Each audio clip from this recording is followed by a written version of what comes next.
Reset. 27. After driving around for what seems like forever, I find myself at my old apartment in Phi. I haven't been here in 7 years. Of course, there was nothing here left for me except the memories that keep haunting me each night. Memories that keep me burning my body every other day because I don't think I ever want Kairo to have the life I had. I breathe out heavily when I think of my son, holding my belly unconsciously in the process. I wish I could agree with everyone that says a child is a blessing. I wish I could agree with everyone that says that pregnancy is a beautiful experience because mine wasn't. I was sick from the first day I found out I was pregnant till I gave birth, and I thought it would get better after bringing Kairo to life, but it got even worse. Being a single mother is no child's play. Worse off, I didn't have the resources to take care of him the way I wanted to. At first I hated the sight of him. It reminded me so much of the mistakes I had made. The mistake of having that one heated moment with Nchimunya in my heart of hearts, hoping that would stop him from going back to the States. Of course our fate had been decided. Of course I would never end up with him, but honestly I thought me having sex with him and losing my virginity to him would make him stay. But the next morning I woke up to crimson sheets, an empty bed, and a note that said he didn't want to wake me up, and that was it. Finding out about Kairo was another thing. I had cut off contacts with Nchimunya and my mother. With no stable job or income, I needed a breakthrough, and that is why I felt the need to track down his parents. I didn't want their son to fly back on the next flight and marry me, but a part of me hoped that they would accept this. But I had another thing coming. They wanted and were willing to pay me anything to get rid of the pregnancy. According to them, I was a child with no morals who pinned their son into having sex with me because of his parents' wealth, a girl who had nothing to her name and just wanted to destroy their family. I left their house without dropping a single tear. I was shocked because their insults cut deeper than anything I had ever heard in my life. Yes, Sue had made it her personal mission to insult me, but not all the insults she ever made combined could hurt as much as what the Munsanjes told me. So I went home and decided to keep the baby. Not because I loved it or the idea of being a mother, but because one day I would look them in the face and show them what I had made out of my life.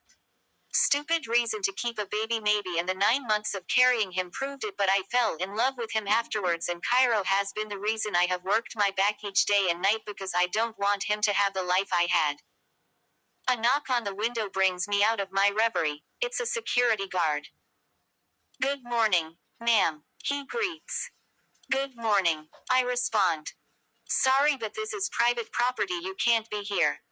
I look at the gate just to make sure that I am in the right place. "Are you sure? I thought this was a boarding house." He looks at the gate too.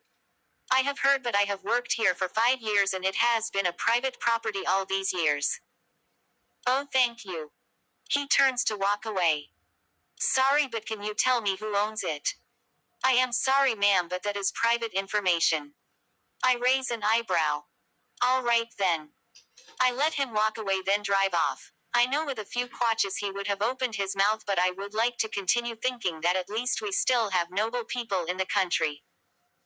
I drive to Keg and Fig Tree. I am embarrassed to be in such a place this early, but thanks to Chunga I never got to enjoy my breakfast, so here I am starving.